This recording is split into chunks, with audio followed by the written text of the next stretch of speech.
We are in Kingsley, Michigan today. This customer here had his pond dug last year. It's probably really full right now, but we just had a bunch of rain last week. But when I was out here a few weeks ago, a month ago, this thing was pretty empty.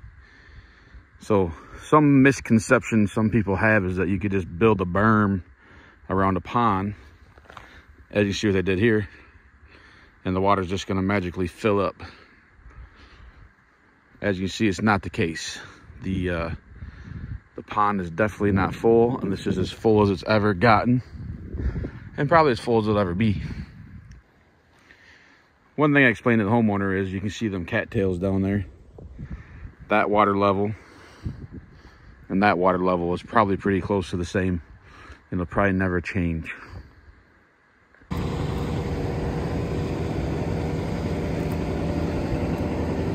So as you can see, there's a huge, probably 8-foot berm here. And the original pond excavation company envisioned the water just filling right up to this top water mark. And maybe it would have if it was all clay, but obviously it's beautiful sand. So no way would it ever fill that high. It would just leach right through this little berm, which is pretty obvious to most, definitely obvious to me being a pond digger. But we are going to take the entire berm, all this fill, and fill in some of this front portion of the pond because the customer just wants it a little farther from that tree. Then once we get down to the existing grade through here, we're gonna then widen the pond that way and kind of make like a pear shape. Let's get after it.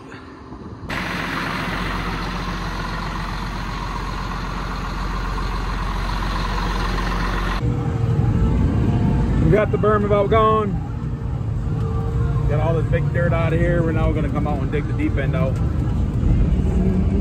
So right now, this area over here is about 2 foot lower than the pond water. So I'm gonna release some of the water out this berm. I'm gonna dig a little sediment trap. I'm essentially just gonna dig a hole right about there. That way when the water rushes through, it brings some silt with it. It'll hit that hole, drop some of the sediment, and then go out. Try to trap some of that sediment trap.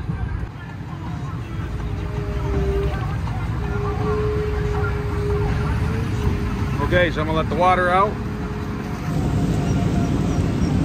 get into this trap, and then go out in the woods.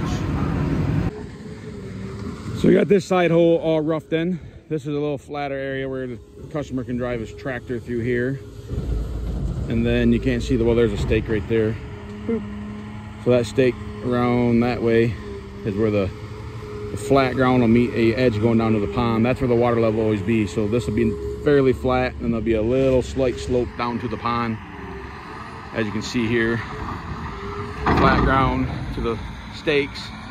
And then this slope's gonna disappear as we get down towards that lower level there because there's not gonna be a huge bank. So that water's only gonna be about 18 inches, whatever we want really. A foot to 18 inches below the path across there will be the water.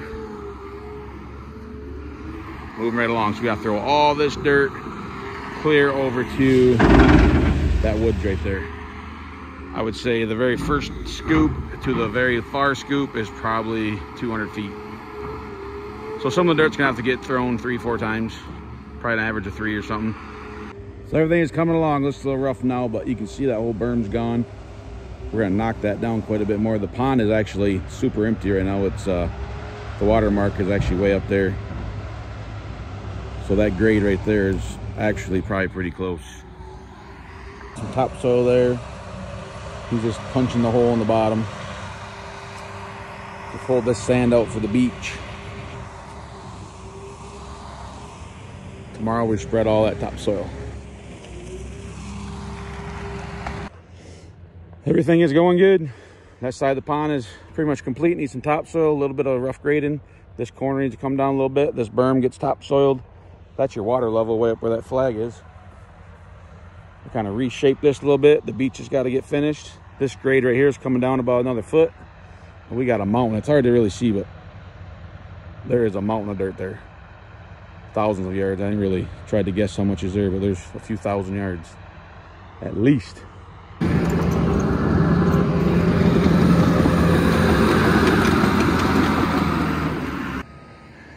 topsoil is popping.